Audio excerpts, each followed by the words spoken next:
Hello and welcome to Tea Break Film Reviews. My name's Michelle and today I'm going to be talking about Fearless Nadia, the action heroine that took Indian cinema by storm in the 1930s and 1940s.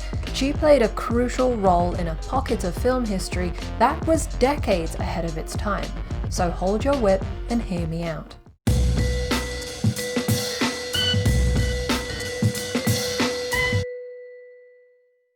Before we start, please consider subscribing to help support this channel so we can keep making videos like this. Fearless Nadia was born Mary Ann Evans on January 8, 1908 in Perth, Australia, to a British father and Greek mother. Her father, a soldier in the British Army, was transferred to Bombay's Elephanta Island where the whole family moved in 1912. He was tragically killed in World War I, after which Mary and her mother moved to Peshawar, now a part of Pakistan, but after a few years they moved permanently back to Bombay. During her childhood and teenage years, Mary pursued her love of singing and dancing as well as learning how to ride a horse and do gymnastics. She joined the circus troupe of Russian dancer Madame Ostrova, where she mastered the art of cartwheeling and doing the splits, as well as learning how to perform for an audience. She changed her name to Nadia after an Armenian fortune teller told her that she would have a great career as long as she changed her name to something beginning with an N. Mary chose Nadia because it sounded exotic, and her career soon took off after she performed for Lahore cinema owner Eric Kanga. He introduced her to brothers Jamshed and Homi Wadia, owners of Wadia Movietone Productions in Mumbai. They saw something in the rambunctious Nadia who was quite the opposite of a stereotypical woman at the time. They began casting her in their films, and in 1935 she starred in Hunterwali, the Woman with the Whip, where she plays a vigilante out to rescue her father and save his business. This film catapulted her to stardom, aided by clever marketing from the Wadia brothers, who gave her the title of Fearless Nadia.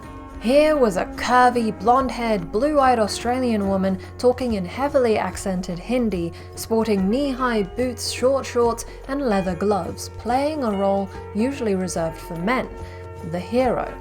A hero who film after film fought for the causes of social injustice, education, women's emancipation, corruption, and exploitation.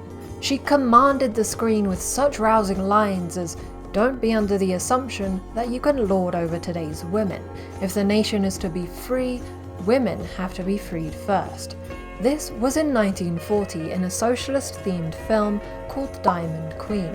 Yes, these films were cheap thrills, but they were not like other action-heavy films at the time.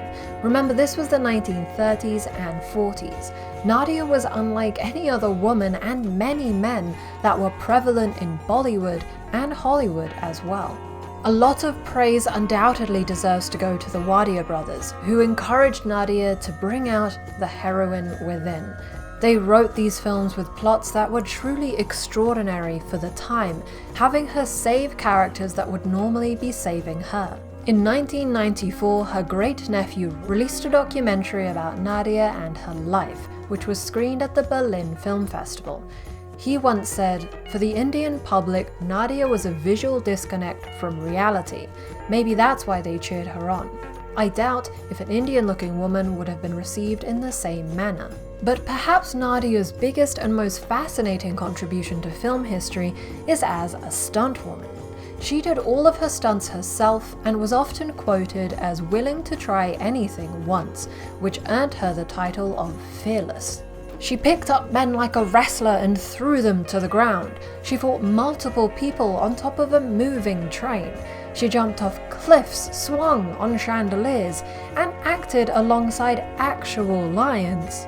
There was no health and safety, no CGI. She did it all, putting her life on the line numerous times. Truly a forerunner in the YOLO field of thinking. Of course, the film industry nowadays can't have such a flagrant disregard for safety, but Nadia's spirited determination in being more than what society expected of her is certainly inspiring. Nadia married her longtime director-producer Homi Wadia in 1961, after the death of his mother, who had disapproved of him marrying a non-Parsi woman. After the marriage, Nadia effectively retired from the film industry, coming back only in 1968 for the James Bond spoof Khilari. In 1996, she died in Mumbai, aged 88, leaving behind a most curious and unique cinematic legacy. Thank you for watching. Please like this video if you enjoyed it, subscribe and hit the bell icon if you want to see more videos, and comment with your thoughts on the topic. Who are your favourite action heroines? Do you think they could take on Fearless Nadia? This has been Tea Break Film Reviews. My name's Michelle, and I hope you have a great day.